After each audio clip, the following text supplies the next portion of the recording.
Es así que es necesario para nosotros hoy ser personas de bien, personas que no solo hablan el amor, sino que viven el amor, que están ahí los unos para los otros, que se apoyan en oración, que se apoyan en consuelo, que celebran las victorias y que también se apoyan de hecho.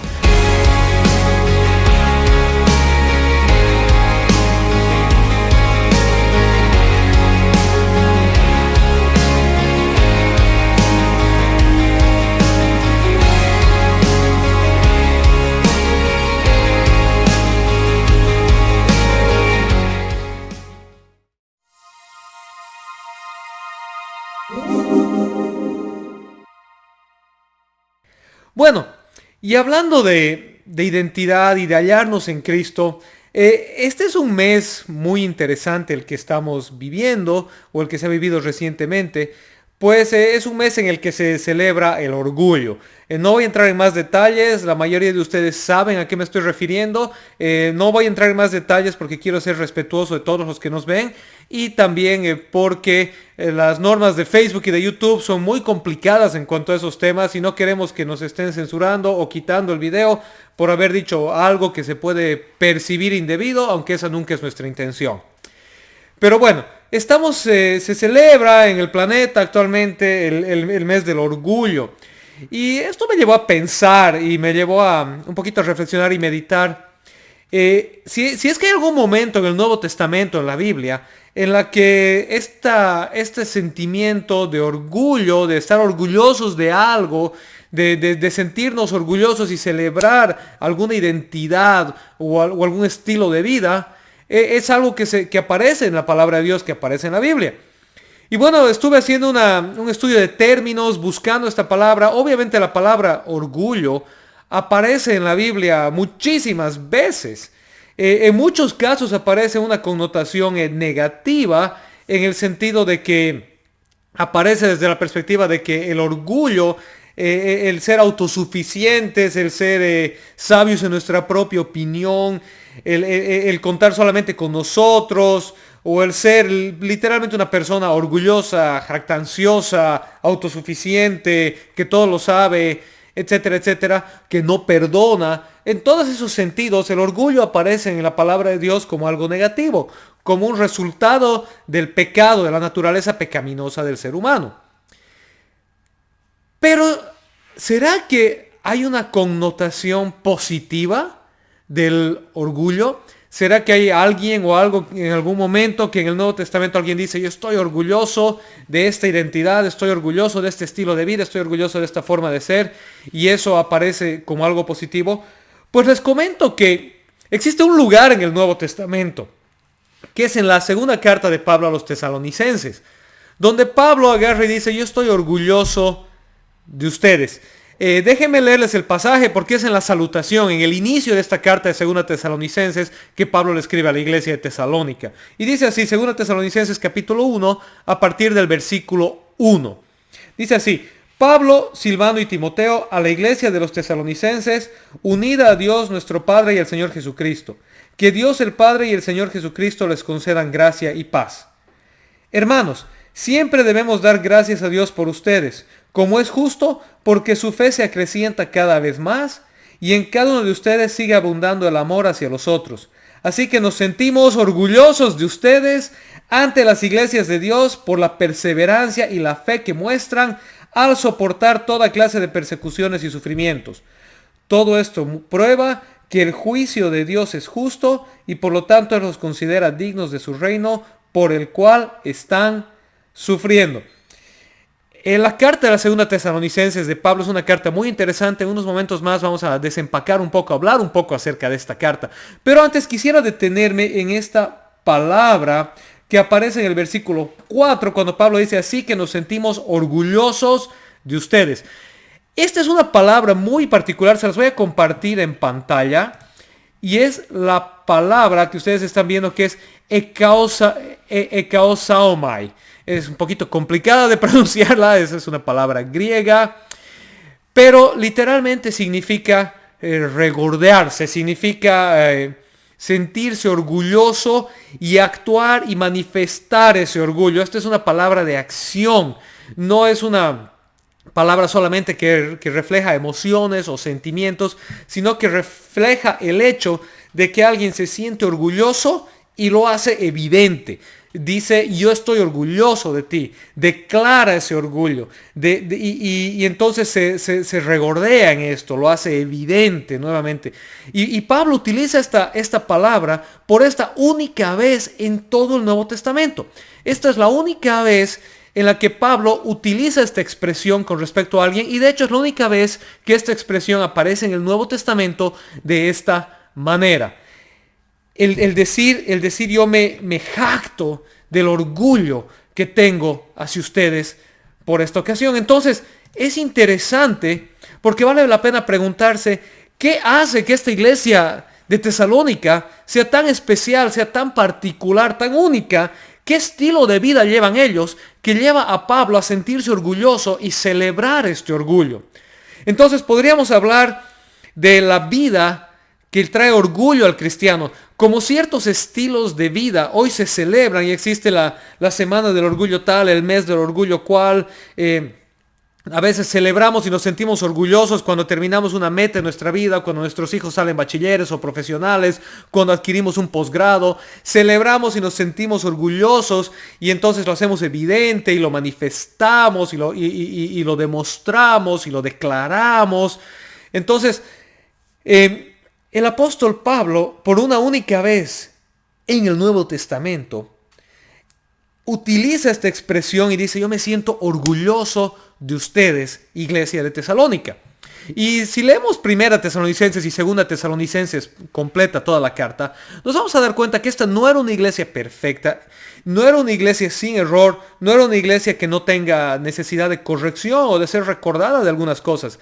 De hecho, las cartas de Pablo a los tesalonicenses tienen un tono correctivo, puesto que tanto en primera como en segunda Tesalonicenses el problema que ellos tenían es que habían mal interpretado, mal entendido las promesas acerca de la segunda venida de Cristo.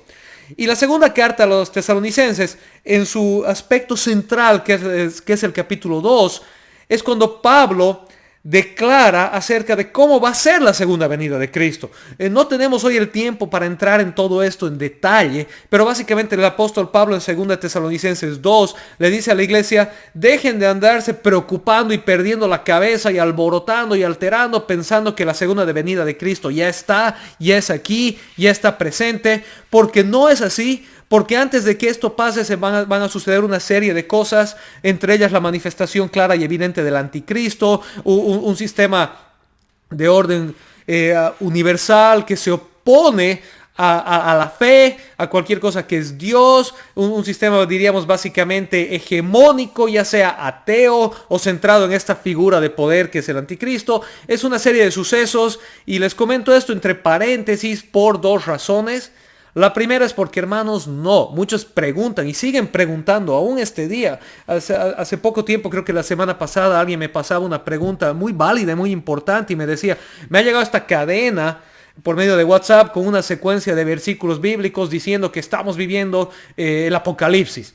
De hecho, bueno, la llaman el Apocalipsis y desde eso ya acusa de ignorancia porque la escatología bíblica, el estudio de los últimos tiempos, no es equivalente al Apocalipsis. El Apocalipsis es un libro de la Biblia que habla de los últimos tiempos, pero no es el único. De hecho, nuevamente, 1 y 2 Tesalonicenses hablan de este tema, 1 Corintios 15 habla de este tema, Jesús en los 4 evangelios habla de este tema, Isaías, Ezequiel, Jeremías hablan de este tema, y Joel habla de este tema, en el libro de los Hechos se habla de este tema. Entonces, realmente es un tema muy amplio. El libro de Judas está muy enfocado en este tema, segunda de Pedro habla de este tema. Entonces, hablar de los últimos tiempos de la segunda venida de Cristo, de la escatología bíblica, es un tema largo, complejo, amplio, que requiere un estudio cuidadoso y un estudio prudente. Pero habiendo dicho todo eso, es importante esta carta segunda a los tesalonicenses en este sentido, porque nos hace recuerdo que realmente no estamos viviendo estos tiempos, no estamos viviendo esta situación. ¿Por qué? ¿Por qué no estamos viviendo estos tiempos o esta situación? Bueno, pues primero por lo que el apóstol Pablo les recomienda, les exhorta a las personas en Tesalónica, que es una exhortación válida para nosotros hoy. No se anden preocupando, no pierdan la cabeza, no presten oído a personas que andan declarando y diciendo el día del Señor ya está aquí. No lo hagan porque el día del Señor no va a pasar antes de que suceda una serie de cosas que aún no están sucediendo, número uno. Y número dos, porque cuando el día del Señor venga va a ser evidente, va a ser claro, va a ser notorio. No va a dejar opción a que digamos será o no será, podrá ser o no podrá ser, sino que va a ser tan claro, tan evidente, tan real para la iglesia que no va a haber lugar a perderse, a dudar. Vamos a decir, aquí está, llegó, es Él, el Señor ha regresado. Y eso aún no ha sucedido. Lo que sí es válido es el recordar que nosotros como hijos de Dios debemos vivir todos los días como si fuera el último, entregándole toda nuestra vida a Dios, glorificándole a Él, obedeciéndole a Él, y como alguien decía, planificar como si fuéramos a vivir por siempre, pero vivir como si este fuera nuestro último día.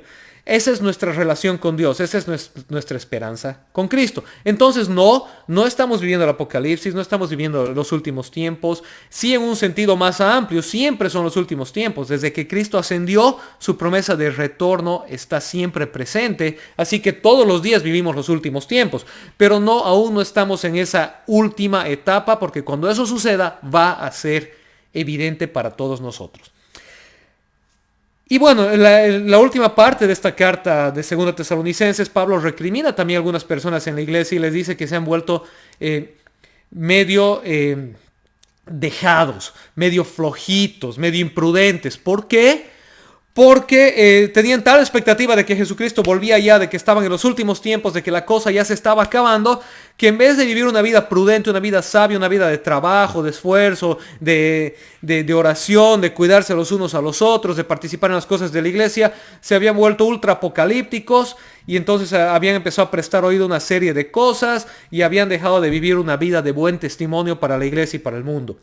Esto también es válido para la iglesia hoy, para nosotros hoy, dado que lamentablemente mucha gente en la iglesia hoy se está prestando a un montón de teorías de conspiración, a un montón de disparates que están afectando a la iglesia. Entonces hay personas y lamentablemente hasta líderes cristianos imprudentes, sin conocimiento, que andan transmitiendo desinformación que pone en peligro la vida de ellos y la vida de otros.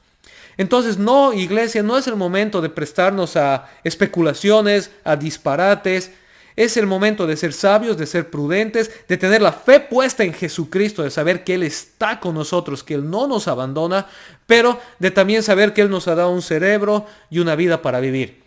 Esto les digo porque sí. Vacúnate. Si tienes la oportunidad de hacerlo, vacúnate. Es necesario vacunarse. Es la mejor manera de protegernos a nosotros, a nuestros seres amados y de salir de esta crisis que tanto nos está aquejando a muchos de nosotros.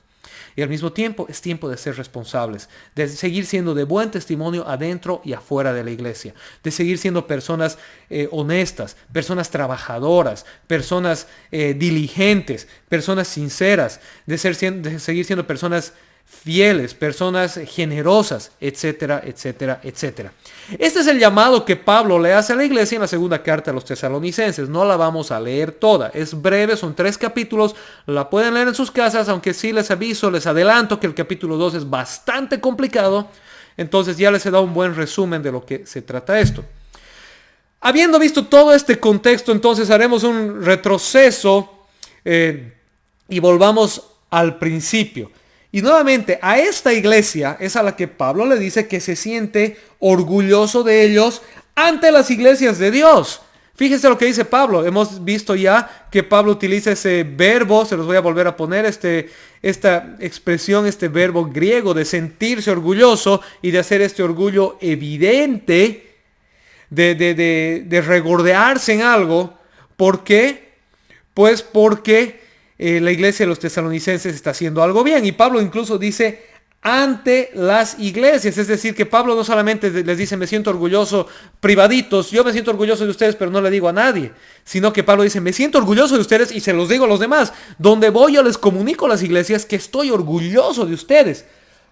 ¿Por qué? ¿Por qué? Y Pablo lo dice inmediatamente antes e inmediatamente después. Se los voy a volver a leer. 1 Tesalonicenses 1, versículos 3 al 5. Hermanos, Siempre debemos dar gracias a Dios por ustedes como es justo, porque su fe se acrecienta cada vez más y en cada uno de ustedes sigue abundando el amor hacia los otros. ¿Cuál es el sentido de vida? Entonces, el estilo de vida, en el cual nos sentimos orgullosos. ¿Cuál es ese estilo de vida que celebramos en la semana, el día, el mes, el año, el estilo de vida del orgullo cristiano? ¿Cuál es? Dice ahí, cuando la fe se acrecienta y el amor abunda hacia los otros. Y esa es la primera pregunta para nosotros. ¿Queremos celebrar nuestro cristianismo? ¿Queremos celebrar nuestro estilo de vida? ¿Queremos celebrar nuestra fe? ¿Sentirnos orgullosos de ser cristianos? La respuesta es obvia, es sí, sí queremos.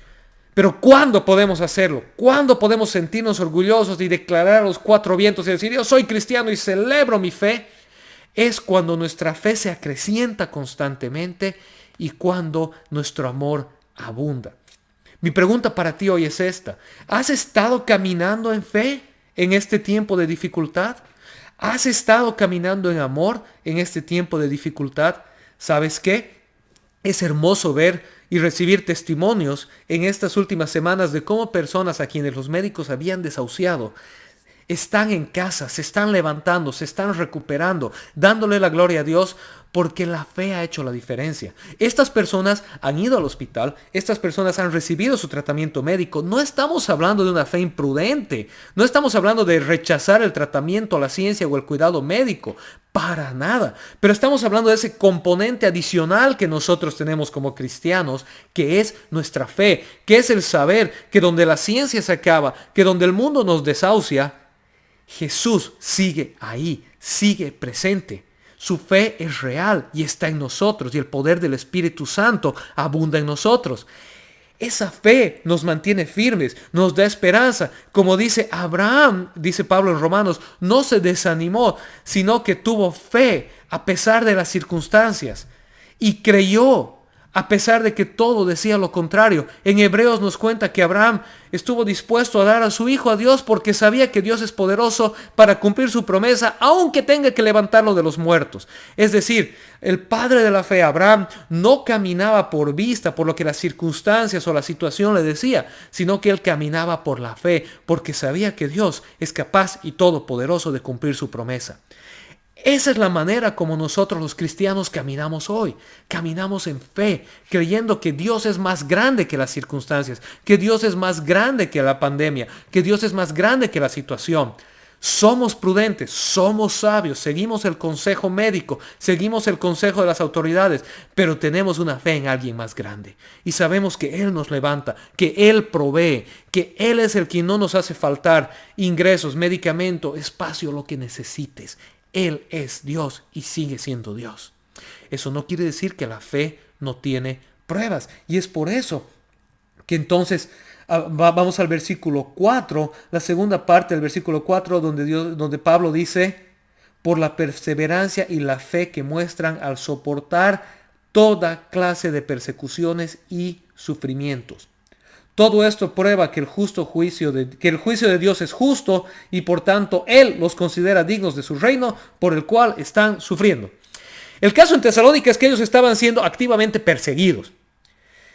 El imperio, por medio de sus manos en Tesalónica, estaba persiguiendo a los cristianos, metiéndolos a la cárcel, matándolos, desposeyéndolos. Ellos estaban siendo activamente perseguidos por su fe, pero en esta fe perseveraban, en esta fe continuaban y dice que Dios los considera dignos de su reino, los considera dignos de ser sus hijos porque son imitadores de Jesucristo. Jesús dijo, si el mundo me aborreció a mí, aún más los aborrecerá a ustedes.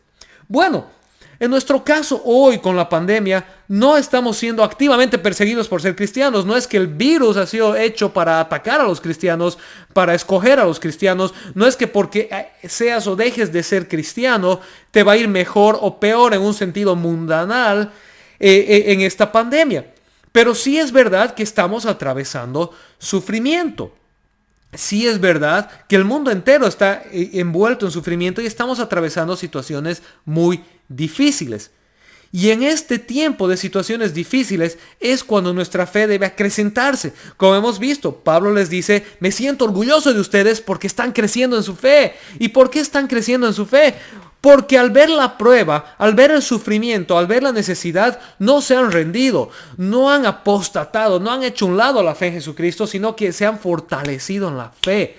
Esa es la prueba de la iglesia, eso es quienes nosotros somos, de eso nos sentimos orgullosos. Y ya les comentaba, para aquellos que tienen seres queridos o que están atravesando situaciones de necesidad, de dificultad ahora, es el momento de darle la gloria a Dios y de poder fortalecernos en la fe. Y aquellos que han perdido seres queridos, qué cosa más difícil, qué cosa más dolorosa el tener que decirle adiós prematuramente a alguien que amamos. Pero ¿saben qué? Aún ahí la fe está con nosotros. ¿Qué esperanza tenemos? La esperanza de Jesucristo, de la promesa de Jesucristo, la esperanza de que no es un adiós, es un hasta luego. Es un saber que nos volveremos a ver. Es un saber que esa persona no ha dejado de existir, como a veces dicen los anuncios necrológicos o los epitafios. Ha dejado de existir quien en vida fue. No ha dejado de existir. Ha partido a la presencia de Dios, en la cual nos volveremos a reunir con ellos en el tiempo determinado por Dios. Y tenemos la esperanza de la resurrección en Cristo Jesús. Si Cristo resucitó, nosotros resucitaremos con Él. Así que ese adiós que nos deja un vacío, nos deja un dolor que es natural, que es humano y que es válido, no es para nosotros una desesperanza, no es esa angustia de decir te fuiste y me dejas un vacío y ¿quién lo va a llenar? Pues el amor de Dios, el consuelo del Espíritu Santo y la esperanza de la fe en Cristo nos fortalecen y llenan en ese tiempo de prueba y de dificultad. Y el apóstol Pablo también escribe y dice, el amor abunda entre ustedes. Y esta es la pregunta, ¿somos personas de amor? Y aquí no estamos hablando de ser personas amorositos, de ser esas personas que siempre son bonitas, tiernitas y dicen cosas bonitas y son ultrasensibles. Eso es parte de y puede ser, pero el amor del que estamos hablando va mucho más allá de un simple sentimiento, de una simple emoción, de un simple decir, te quiero, te amo, lloremos.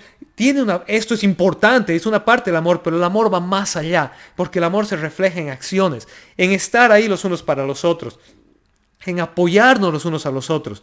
Este es el tiempo, iglesia, de que el amor abunde, de que seamos compasivos, de como dice el apóstol Pablo en Romanos 12, lloremos con los que lloran y alegrémonos con los que se alegran. Si en este tiempo alguien está festejando porque su familiar, su ser querido o él o ella mismo se han recuperado de este flagelo, pues celebra con ellos, alégrate con ellos, hazles sentir que te alegra y que su recuperación y su bienestar es algo bueno, que nos alegra a todos. Al mismo tiempo, si alguien está atravesando pruebas difíciles, luchas, necesidad, estemos ahí para ellos, oremos por ellos, alentémosles y hagamos lo que podamos para ayudarles. Si tienes oxígeno, si tienes medicina, si tienes recursos, si tienes contactos, haz lo que puedas para ayudar, como dice el apóstol Pablo a los hermanos en Galacia, en la carta de Gálatas. No nos cansemos pues de hacer el bien, pues a su tiempo cosecharemos si no desmayamos. Y también en la misma carta vuelve a decir, hagamos siempre el bien a todos cuando nos sea posible y aún más a los de la familia de la fe. Es así que es necesario para nosotros hoy ser personas de bien, personas que no solo hablan el amor, sino que viven el amor, que están ahí los unos para los otros, que se apoyan en oración, que se apoyan en consuelo, que celebran las victorias y que también se apoyan de hecho. Como saben, nosotros como iglesia, la iglesia Génesis, ha hecho un esfuerzo para poder adquirir recursos para poder ayudar a familias en nuestra comunidad que han estado en necesidad, y hemos ayudado a algunas familias a poder acceder a oxígeno, a poder acceder a medicamentos, a poder acceder a alimentación y otras cosas. Pero este no es solo un esfuerzo institucional, no es algo que solamente la iglesia debe hacer, es algo que nosotros, quienes somos la iglesia, debemos hacerlo y debemos vivirlo. Es el tiempo de que ayudes, de que estés ahí para los demás y de que seas generoso. Y si tienes necesidad de oración, de apoyo, de una palabra de aliento, es el tiempo de que lo expreses. Puedes mandarnos mensajes al Messenger de la iglesia, al WhatsApp de la iglesia. Estamos para ayudarnos los unos a los otros.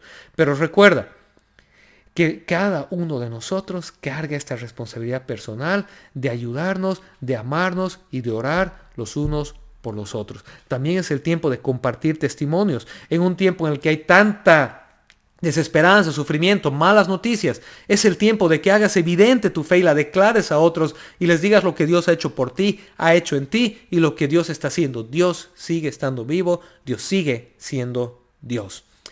Entonces, hablamos de celebrar el orgullo de la fe, celebramos el orgullo de ser cristianos y declaramos a los cuatro vientos: yo soy cristiano y estoy orgulloso y esta es mi identidad. Mi identidad no es en primer lugar ser boliviano o ser norteamericano o ser papá o ser esposo o ser hijo o ser empresario o ser doctor o nada de eso, ni siquiera ser pastor. Esa no es nuestra identidad, no es mi identidad. Primero y sobre todo mi identidad es cristiano, hijo de Dios.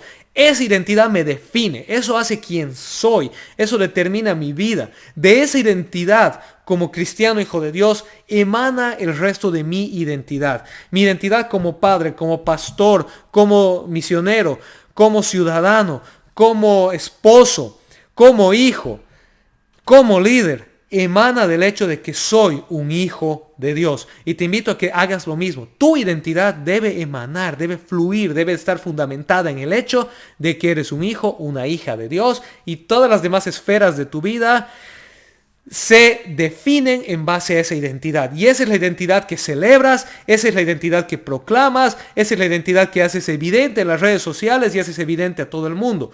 La declaras y te sientes orgulloso. Estoy orgulloso de ser un hijo de Dios, un cristiano. ¿Y por qué? Porque vivo un estilo de vida de fe y de amor, de fe que acrecienta y de amor que abunda. Y cuando vienen las pruebas, viene el sufrimiento, viene el dolor y viene la angustia, yo no me desmorono, yo no me caigo, porque sé en quién he creído, sé de quién dependo, porque tengo una relación con el Dios verdadero y el Dios vivo, quien me levanta, me fortalece, me consuela, me sana, me salva. ¿Y por qué? Además, tengo una comunidad de fe, una familia más grande, la familia espiritual, que está conmigo, está a mi lado, camina conmigo y es de bendición y me bendice y me ayuda a ser de bendición a otros. Así que, hermanos, celebremos el orgullo de ser cristianos, nuestra verdadera y mayor identidad. Hagámoslo viviendo en fe, viviendo en amor y al mismo tiempo, recuerda, siendo sabios, siendo prudentes y siendo de buen testimonio, tanto adentro como afuera de la iglesia. Que Dios les bendiga. Espero que este mensaje haya sido de ayuda para cada uno de ustedes, haya sido de bendición. Nos vemos el próximo domingo, nuevamente en una transmisión online. Los esperamos en Facebook y en YouTube. Les invito a, por favor, darle me gusta o darle like o darle el dedito arriba a nuestra página de Facebook. Darle suscribirte a nuestro canal de YouTube. Aprieta el botón de suscribirte. Aprieta la campanita para que te avise los días o los momentos que se sube nuevo material. Dale también así a nuestro video en YouTube. Deja un comentario por ahí que sea de edificación para ti y para otros. Compártelo en tus redes sociales. Y si les gustó el cuento de la historia dominical que hoy leímos, de la escuela dominical que hoy leímos, tenemos otros ya listos que vamos a estar poniendo las siguientes semanas a disposición de ustedes. Para que, no sabes, tu hijo te dice, cuéntame un cuento, cuéntame una historia, papá, dime algo bonito, algo que me edifique, algo de la Biblia. Pues puedes entrar al canal de YouTube de Génesis Cochabamba y encontrar ahí las historias bíblicas a cargo de nuestras profesoras de escuela dominical. Que Dios les bendiga, que tengan una hermosa semana. Tenemos algunas canciones más a cargo del equipo de alabanza, así que no se vayan. Conmigo, hasta la próxima. Muchas gracias. Hola, soy Cara Asbun. Gracias por acompañarnos hoy. Quiero invitarte a suscribirte a nuestro canal de YouTube.